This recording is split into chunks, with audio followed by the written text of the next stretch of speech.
1965 में भारत और पाकिस्तान के बीच एक बार फिर कश्मीर के मुद्दे को लेकर जंग छिड़ गई।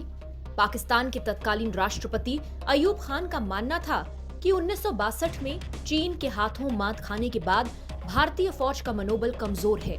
इसी कमजोरी का फायदा उठाने के मकसद से अयूब खान ने ऑपरेशन जिब्राल्टर का आगाज किया, लेकिन उम्मीद से परे भारतीय फौज ने पाकिस्तान के मंसूबों पर पानी फेर दिया और ऑपरेशन जिब्राल्टर फेल हो गया।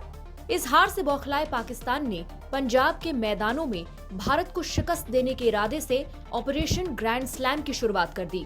अमेरिका से मिले आधुनिक पैटर्न टैंकों की वजह से पाकिस्तान के हौसले बुलंद थे, लेकिन भारत इस चुनौती से निपटने के लिए पूरी तरह से तैयार था। भारतीय जनरल्स ने पाकिस्तान को सबक सिखाने और पंजाब से उसका ध्यान हटाने के लिए सियालकोट में टैंकों से हमले करने की योजना बनाई। इस जंग में भारतीय सेना की 2nd lancers, 4 Hodson horse, 17 Poona horse, 16 cavalry को पाकिस्तान की तरफ कूच करने का आदेश दिया गया। मकसद था रुड़की कलां से होते हुए सियालकोट में फिलौरा को चारों तरफ से घेरना। जब ब्रिगेड ने 16 कैवलरी और 17 हॉर्स के साथ बढ़ना शुरू किया, तब 4 हॉर्स रिजर्व थी, लेकिन 11 सितंबर की सुबह से बाईं तरफ पर हम सबसे आगे थे। पूना हॉर्स हमारी दाईं तरफ थी और 16 कैवलरी उनकी भी दाईं तरफ थी, रक्षात्मक रूप में। उनके साथ अतिरिक्त फौज में 62 कैवलरी वगैरह भी थे। 4 हॉर्स की योजना थी कि एक स्क्वाड्रन सबोके की तरफ जाएगा, जो कि फिलौरा के ज्यादा नजदीक था। दूसरा स्क्वाड्रन वचोके की तरफ बढ़ेगा। हमने कोटली लाला की तरफ से बढ़ना शुरू किया था, लेकिन बीच में कोटली लाला से थोड़े आगे रुड़की कलान था, जो बहुत अच्छी तरह से संरक्षित था। एक स्क्वाड्रन को रुड़की कलान से निपटने के लिए कहा गया, जो कि काफी मुश्किल था, लेकिन रुड़की कलान पर कब्जा करने के बाद वचोके और सबोके के लिए भेजे गए स्क्वाड्रन को आगे बढ़ने के लिए कहा गया। लेकिन वहां जिस तरह का इलाका था, अड़चने थीं, और अड़चने भी दुश्मन के टैंक, बंदूकें और हथियारों के रूप में थीं। आसान नहीं था। टैंकों की बहुत ही भीषण लड़ाई लड़ी गई। आगे के दोनों ही स्क्वाड्रन ने कम से कम 2 या 3 ऐसी लड़ाइयां लड़ी होंगी, और हर ऐसी जंग को खत्म करने में कुछ वक्त तो लगता है।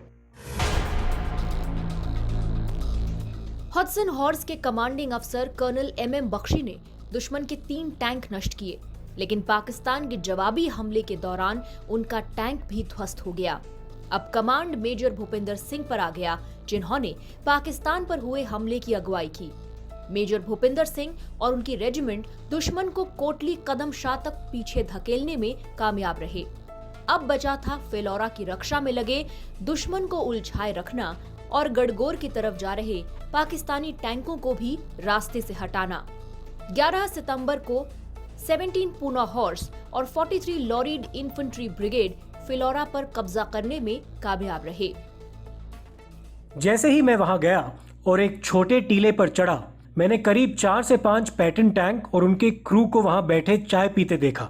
जैसे ही उन्होंने मुझे देखा, वो घबरा गए और अपने टैंकों को भी वहीं छोड़कर भाग गए। फिर मैंने आसपास नजर घुमाई तो मुझे एक पुलिस स्टेशन दिखा, जिसके बोर्ड पर फिलौरा पुलिस स्टेशन लिखा था। मैंने फौरन अपने ब्रिगेड कमांडर को सूचना दी कि फिलौरा पर कब्जा हो गया है।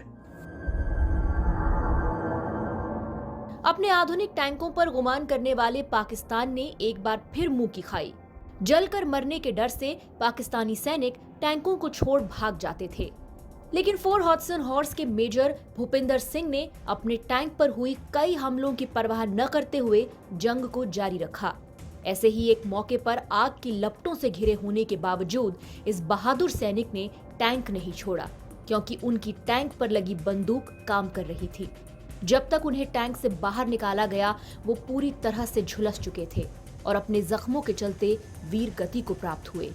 मेजर भूपेंद्र सिंह को उनकी इस बहादुरी के लिए मरणोपरांत महावीर चक्र से सम्मानित किया गया।